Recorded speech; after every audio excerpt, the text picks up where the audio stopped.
Hello. Hi. How you doing? Yes. Welcome to season 2 of Tribe TV, as opposed to welcome to The Office. You know, it's been almost a year since all of this corona crazy has taken over. It seems like we'll be past all that by now. I never thought I would miss going into the office. I even missed the people that got on my nerves. Did you get that memo? But I digress.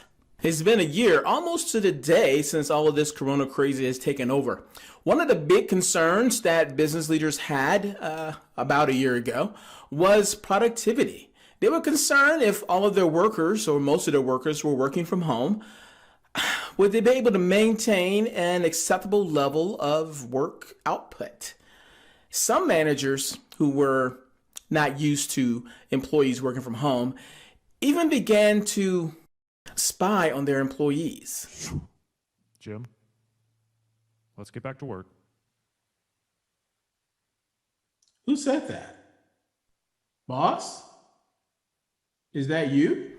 Turns out the fears that many business leaders had was unfounded. Check out this research from Harvard Business Review. And I don't see it. What? Oh, well, okay, they can see it. I can't see it. All right. Anyway, here's the research from Harvard Business Review. It says here, researchers studied knowledge workers in 2013 and again during the 2020 pandemic lockdown, and found significant changes in how they are working. They learned that lockdown helps people focus on the tasks that really matter. They spent 12% less time drawn into large meetings. 12% less time drawn into large meetings, and 9% more time interacting with customers and external partners. Lockdown also helped people take responsibility for their own schedules. Very cool. They did 50% more activities through personal choice and half as many because someone else asked them to. Finally, during lockdown, people viewed their work as more worthwhile. The number of tasks rated as tiresome dropped from 27% to 12%. And the number we could readily offload to others dropped from 41% to 27%. And as the productivity level of work from home workers stayed steady when they were in the office, or in some cases increased, then that made a lot of business leaders say, you know what? If we keep people at home, we can save a lot of money on office costs. So when they figured that out, a lot of companies declared that the office was dead. And among the ones that declared the office dead, they decided to make work from home permanent. And those companies are, some of them were, yes, Twitter, Square, Nationwide, among others. And although there was a trend of companies saying, the office is dead, work from home permanently, there were some contrarian opinion. Chiefly, I think one of the biggest contrarian opinions came from Amazon, who actually invested in more office space. Go figure. As things progressed, the great debate was a-brewing. Will the office be at home permanently, or would people eventually go back to normal and go to the office every day? Well, turns out there was a third option. That third option being the hybrid office, where people go to work for some days during the week and the other days they work from home. And looks like that's going to be the norm going forward. And this arrangement is quickly being accepted by the masses. Check out this report from NBC News over here. From NBC News that said, NBC News said that only 1 in 10 companies expect to return to the office. And here's a quote from that article. I could tell you what the article reads if my crew could make the words a little bit bigger. A little bit bigger. Thank you. Was that hard? Now hiring production crew. No, I'm joking. Not really. Okay. This is what this is what the article says. Only about 1 in 10 companies expect all employees to return to their pre-pandemic work arrangements, according to a new survey. The National Association for Business Economics found that just 11% of survey respondents expect all staff members at their companies to return eventually. Around 65% of companies have allowed most or all of their staff members to work from home during the pandemic, and about half of respondents said that they plan to continue the policies until the second half of the year. Further along in the same article, it reads this. A new survey from the consulting firm PwC, PricewaterhouseCoopers, came to a similar conclusion. Executives and employees are converging around a post-pandemic future with a lot more flexibility, yet few are prepared to completely abandon the office space, PwC said. The majority of companies, it said, are developing hybrid offerings in which people work from home some days and in their offices on other days. Well, that's it then, right? Problem solved. Or is it?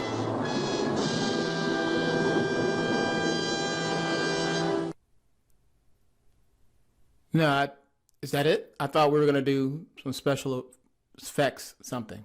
Oh, you did? I didn't see it. As logical as the hybrid office solution sounds, there are some concerns that companies need to be mindful of, and they are, well, employees worrying about their career advancement when all their colleagues see them as just an avatar on the screen or a voice on the phone. Older workers being concerned about being around a lot of people in a room where the air is constantly being recirculated. And are their coworkers really washing their hands and sanitizing their workspaces as often as they should?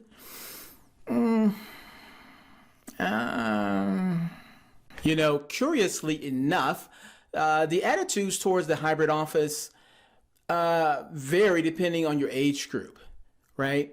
Younger workers seem to be all for it, whereas older workers, not so much. Check out this quote from Forbes magazine. A key difference between these generational groups are that Generation Zs and Millennials want a workplace to make friends and socialize.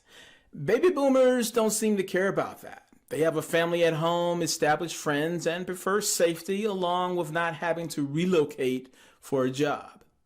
That information from Forbes correlates with information from Slack, which also did a survey of 3,480 teleworkers in, where did they check that? Yeah. What was it? US, UK, France, Germany, Japan, and Australia. And their findings were pretty much like this. 63% liked a hybrid working model, 20% wanted to work from home full time, and just 12% wanted to go back to the office 5 days a week. The hybrid office work from home model was mostly appreciated by younger workers. 82% of the 25 to 34-year-olds in those countries prefer this mixed way of working. Well, all of that is great, but if you ask me, this is what I think. I think the hybrid office is what will likely become the new normal. I think that any safety concerns will be overridden by the desire for human interaction. And God forbid, should a new virus emerge, then I think it would be less harmful on our economy because more people would have been outfitted to work from home than they were prior to this coronavirus COVID-19 pandemic. Of course, it's not a perfect model because not everybody can work from home. And neither is it a cure-all for companies because it's not without its own problems. Even with a hybrid model, there will still be some employees who will elect to work from home because they don't want to relocate to go to an office. And in those cases, there may be some motivational, engagement, or retention issues with those employees. And even with the hybrid office model, there still would be a need for some technology investment. Computers and office supplies are expected when you work in an office. What is the reasonable expectation for remote workers? High-speed internet, mobile phone reimbursement, a stipend for increased electricity use? I don't know. And what perks make sense for remote workers? Netflix subscriptions, Amazon cards? I don't know. But I do know that at some point, a certain standard will be established, a standard where companies are expected to provide their work from home workers with certain benefits and equipment and allowances and things like that. Whatever that standard is, if your company cannot meet it or exceed it, it will be hard to recruit and retain the talent your enterprise needs.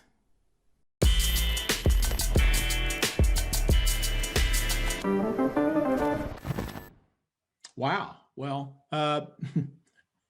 since you're here, who do you think will win the Super Bowl?